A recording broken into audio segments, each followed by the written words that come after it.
మొంతా తుఫాన్ రైతుల్లో వణుకు పుట్టిస్తోంది. ఉమ్మడి ఖమ్మం, వరంగల్ జిల్లాల్లో కొన్ని మండలాల్లో రైతులు కోసిన పంటలు కాపాడుకునేందుకు అవస్థలు పడుతున్నారు. ఇల్లందు, టేకులపల్లి, సుజాతనగర్, గుండాల, ఆళ్లపల్లి, పినపాక తదితర మండలాల్లో పెద్ద ఎత్తున సాగైన మొక్కజొన్న చేతికొచ్చింది. కొన్ని చోట్ల కంకులు కోసి గింజలు ఆరబెట్టారు. వానలు 2-3 రోజులు కొనసాగితే గింజలు మొలకెత్తే ప్రమాదం ఉందని రైతులు ఆందోళన చెందుతున్నారు. ఈ మండలాలతో పాటు ములకలపల్లి, బూర్గంపాడు, పాల్వంచ తదితర మండలాల్లో పత్తి పంట తడిసి కుళ్ళిపోతుండడంతో రైతులు ఆందోళన చెందుతున్నారట. చాలా దారుణంగా ఉన్న పరిస్థితి. అయితే అనావృష్టి లేకపోతే అతివృష్టి అన్నట్టున్నది సిచ్యువేషను. వర్షాలు పడలేదని అంతకుముందు సంవత్సరం అనుకున్నాం. ఈసారి వర్షాలు ఎక్కువ పడ్డాయి, ఇష్టం వచ్చినట్టు పడుతున్నాయి, అవసరం లేనప్పుడు పడుతున్నాయి.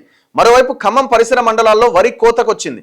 కొన్ని చోట్ల కోతలు కూడా ప్రారంభమైన నేపథ్యంలో అన్నదాతల్లో కలవరం నెలకొంది. హైదరాబాద్ నుంచి ఏపీకి వెళ్లే బస్సులు రద్దు చేసిరట. తుపాను ప్రభావం హైదరాబాద్ సహా తెలంగాణ నుంచి ఏపీకి వెళ్లే బస్సులు, రైలు సర్వీసులపైన పడ్డది.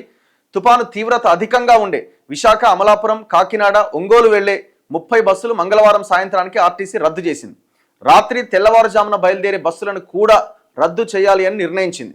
విజయవాడకు వెళ్లే బస్సుల విషయంలో కూడా ఎప్పటికప్పుడు సమీక్షిస్తూ నిర్ణయం తీసుకుంటున్నారు. విజయవాడలోని పండిట్ నెహ్రూ బస్ స్టేషన్లోని అధికారులతో టీజీఎస్ఆర్టీసీ అధికారులు నిరంతరం సంప్రదింపులు జరుపుతున్నారు. అలాగే 29వ తేదీన విశాఖ నుంచి లింగంపల్లికి వచ్చే జన్మభూమి ఎక్స్ప్రెస్ను దక్షిణ మధ్య రైల్వే రద్దు చేసింది. 28వ తేదీన హౌరా నుంచి సికింద్రాబాద్కు బయలుదేరిన ఫలక్నుమా ఎక్స్ప్రెస్ను దారి మళ్లించింది. సో విమాన సర్వీసులు కూడా రద్దయినాయి. తుఫాన్ కారణంగా బుధవారం శంషాబాద్ నుంచి విశాఖ, కోల్కతాకు వెళ్లాల్సిన 2 విమాన సర్వీసులతో పాటు వైజాగ్ నుంచి శంషాబాద్కు రావాల్సిన సర్వీసును రద్దు చేసినట్లు ఎయిర్లైన్స్ ప్రతినిధులు తెలిపారు. సో ఇట్లా ప్రయాణాలకు కూడా ఇబ్బంది అయింది. సరే, ప్రయాణాలు వాయిదా వేసుకోవచ్చు, ఇది కథ. కానీ రైతులు చాలా తీవ్రంగా ఇక్కడ నష్టపోతున్నారు. ఇది చాలా దారుణంగా ఉన్నది పరిస్థితి. సో ఇది ఓవరాల్గా ఈ తుఫాన్ ఎఫెక్ట్ ఎంతవరకు వచ్చింది, ప్రజలు ఎంత కష్టాలు పడ్డారు నిన్న మొన్న అన్నది.